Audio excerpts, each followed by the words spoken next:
Welcome back to my channel tech Saraswati. This is Kishore. खूप दिवसांनंतर आज व्हिडिओ टाकायला चान्स मिळालेला आहे. तर एक्झाम चालू होत्या, बिझनेस पण आमचा थोडासा चालूच असतो, त्याच्यामुळे वेळ काही मिळत नाही. तर आजचा आपला जो टॉपिक आहे तो खूप इंटरेस्टिंग आहे. त्या टॉपिकमध्ये आपण खूप म्हणजे एवढी इम्पॉर्टंट गोष्ट बोलणार आहोत ना, त्या गोष्टीशिवाय आपलं आयुष्य इनकम्प्लीट आहे. तर मुद्द्याचं डायरेक्ट मुद्दा सुरू करूयात आपण.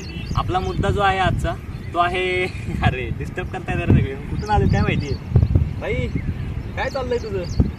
व्हिडिओ बनवू दे ना बाबा मला. का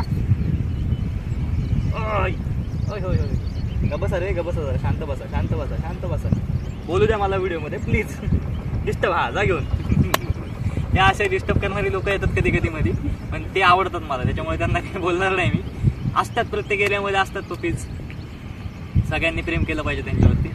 हां, तर आपला मुद्दा कुठं होता? आपला मेन टॉपिक जो आहे तो आहे how to choose your friend circle. म्हणजे तुमची संगत जी आहे आपण कशी निवडावी. म्हणजे संगत म्हणजे फक्त मित्रांची नसते, आपल्यासोबत जी सोसायटी वावरते किंवा म्हणजे आपल्यासोबत जी लोक असतात त्यांना पण आपण फ्रेंड सर्कलमध्ये काउंट करूयात. कारण आपली संगत आपलं फ्युचर आणि आपलं फ्युचर गोल सगळं आहे. म्हणजे सक्सेस जे असतं आपली फक्त संगतच सर्व. तर संगत म्हणजे कशी? संगत ही फक्त मित्रांचीच नसते, तर संगत प्रत्येक गोष्टीमध्ये असते. आता समजा तुम्ही कुठे बिझनेस करताय, बिझनेसमध्ये तुमचे सोबतचे म्हणजे जे बिझनेसमध्ये ओळख झालेले असतील किंवा जॉब करताय तर तुमचे कलिग्स. म्हणजे प्रत्येक आपल्यासोबत असणारा मित्र हा आपला मित्र नसतो. कधी कधी आपल्याला आहे ना, आपल्या सोबत काम करणाऱ्या लोकांना कलिग्स पण म्हणता आलं पाहिजे. आपले क्लासमेट्स आहेत समजा कॉलेज किंवा कुठे असू द्या स्कूलचे, तर त्यांना क्लासमेट्सच म्हणता आलं पाहिजे. प्रत्येक जण आपला मित्र नसतो ना. म्हणजे कसं आहे, समजा तुम्ही एका पर्टिक्युलर सिच्युएशनमध्ये आहात आणि त्या सिच्युएशनमध्ये तुमची एखाद्या माणसासोबत ओळख झाली आणि तो माणूस तुमच्यापेक्षा ऑथॉरिटीमध्ये खूप मोठा आहे, तुमची ऑथॉरिटी खूप कमी आहे आणि तो पुढचा जो माणूस आहे त्याची ऑथॉरिटी खूप हायर लेवलची आहे. तर काय होतं पर्टिक्युलर, म्हणजे एखाद्या ठिकाणी असं होतं की त्या माणसाची थिंकिंग जी आहे ती जनरेशनल गॅप किंवा म्हणजे काही वेगळ्या विचारसरणीमुळे वेगळे असू शकतात. म्हणजे आपले विचार जसे आहेत तसे विचार त्या माणसाचे असू शकत नाही ना. सो हेच आहे. तर प्रत्येक वेळेस आपल्या सोबतचा माणूस जो आहे तो आपला मित्र किंवा मैत्रीण नसतो. तो आपला कलिग, क्लासमेट किंवा आपल्या हायर ऑथॉरिटीचा सुपिरियर, सिनियर किंवा टीचर पण असू शकतो. तर त्याच्यामुळे लक्षात ठेवा, प्रत्येक माणूस आपल्या आयुष्यामध्ये मित्र नसतो. Give some space. म्हणजे तुमच्या ज्या आयुष्यामध्ये आहे ना, प्रत्येक माणसाला एक ठराविक जागा द्या. त्या ठराविक जागेच्या वरती नेऊ नका. 200 रुपए दे और 50 रुपए काट ओवर एक्टिंग के वजह. अरे देना यार, देना, समझा कर बात को यार. अरे लेकिन राजू भाई पेट्रोल का क्या करेंगे? तर सायकोलॉजिकली जर पाहिलं तर सायकोलॉजिकली ह्या गोष्टी खूप मॅटर करतात आपल्या आयुष्यामध्ये. सायकोलॉजिकली कसं, तर समजा आपण एखाद्या पर्टिक्युलर सोसायटीमध्ये राहतोय किंवा त्या सोसायटीमध्ये ती लोक आपल्यासोबत आहेत, तर यार या सोसायटीला काय सांगायचं, सारखा सोसायटीवाली. तर त्या सोसायटीमध्ये कसं होतं, तुम्ही हायर ऑथॉरिटीच्या माणसासोबत राहताय, बरोबर.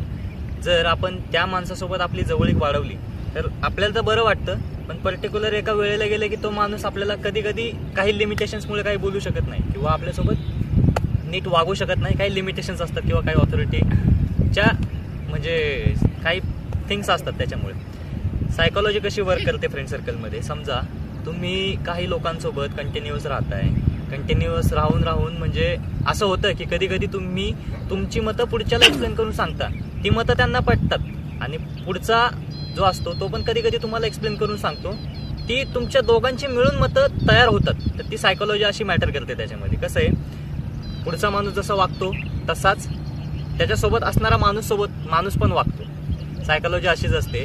सायकोलॉजिकल बिहेवियर देखील असंच चेंज होतं. कंटिन्युअस जर एखादा माणूस एखादी गोष्ट करत असेल तर ती बघून पण एखादा माणूस ती गोष्ट फॉलो करू शकतो. त्याच्यामुळेच जर एखादा माणूस चांगला असेल, आयुष्यात खूप चांगलं वागतोय, खूप चांगलं नेचर आहे, खूप चांगलं सगळं खूप चांगलं करतोय, तर त्याच्यासोबत असणारा माणूस देखील तसाच वागणार. कारण त्याच्या डोक्यात विचारच येणार की हा असा वागतोय म्हटल्यावर आपण असं वागायला काय प्रॉब्लेम आहे बाबा. त्याच्यामुळे बेस्ट थिंग आहे, सायकोलॉजिकल थिंग आहे, जसा पुढचा वागतो तसा आपण वागणार. बेस्ट पीपल चूज करा, चांगली माणसं निवडा, आयुष्य चांगलं जगा. आयुष्य खूप सोपं आहे, खूप सुंदर आहे, फक्त चांगली माणसं सोबत पाहिजे, बस. दुसरा मुद्दा आहे लॉजिकल मुद्दा. काय सांगतोय लॉजिकल मुद्दा? एवढाच सांगतो की जो पहिला सायकोलॉजिकल मुद्दा सांगितला तो बरोबर आहे, हाच माझा लॉजिकल मुद्दा आहे. त्याच्यामुळे लक्षात ठेवा, चांगली माणसं निवडा, माणसांना त्यांच्या त्यांच्या जागेवरती त्यांच्या जागेप्रमाणे ठेवा. आयुष्यामध्ये एखादा बेस्ट फ्रेंड आहे तर त्या बेस्ट फ्रेंडला बेस्ट फ्रेंडच्या जागीच ठेवा. एखादा मित्र आहे, फक्त मित्र, त्या मित्राला मित्राच्या जागीच ठेवा. आपले टीचर्स आहेत, टीचर्सचं रिस्पेक्ट करा, टीचर्सना रिस्पेक्टफुली त्याच प्लेसला ठेवा. त्यांना असं म्हणजे एखाद्या सिच्युएशनमध्ये जज करू नका की बाबा यांनी असंच केलं पाहिजे किंवा त्यांनी तसंच केलं पाहिजे, असं जज करू नका. त्याच्यामुळे बाकी मी काही या व्हिडिओमध्ये सांगणार नाही. खूप शॉर्ट म्हणजे छोटा व्हिडिओ आज बनवलेला आहे, कारण माझा नेक्स्ट व्हिडिओ जो येणार आहे तो PMRDA बद्दल खूप मी सांगणार आहे. म्हणजे PMRDA मध्ये काय चांगले कामं होतात, PMRDA मध्ये काय म्हणजे काही कधी कधी वाईट पण कामं होतात ना, ती वाईट पण कामं मी PMRDA बद्दल सांगणार आहे. नेक्स्ट व्हिडिओ नक्की बघा. या व्हिडिओ पुरतं बाद झालं. मला खूप त्रास दिलेला आहे आज इथल्या सोसायटीमध्ये. आमच्या गावातल्या म्हणजे सुसच्या शेजारी डोंगर आहे, त्या डोंगरावरतीच मी आज हा व्हिडिओ बनवायला आलेलो आहे. त्या डोंगरावरती मला पपी दिसले. पपी तर मला आवडतात, थोडं डिस्ट्रॅक्शन केलं त्यांनी, पण खूप स्वीट होते ते. तर त्यांच्या सोबतच आज व्हिडिओ झालेला आहे. व्हिडिओ पाहिल्याबद्दल धन्यवाद आणि नेक्स्ट व्हिडिओ पाहायला विसरू नका. PMRDA बद्दल डिटेल्ड व्हिडिओ येणार आहे. तो व्हिडिओ यायला अजून खूप वेळ लागणार आहे मला, म्हणजे स्टडी अजून खूप करतोय, त्याच्यामुळे हा शॉर्ट एक व्हिडिओ बनवलेला आहे. तो पाहिल्याबद्दल धन्यवाद. जय महाराष्ट्र.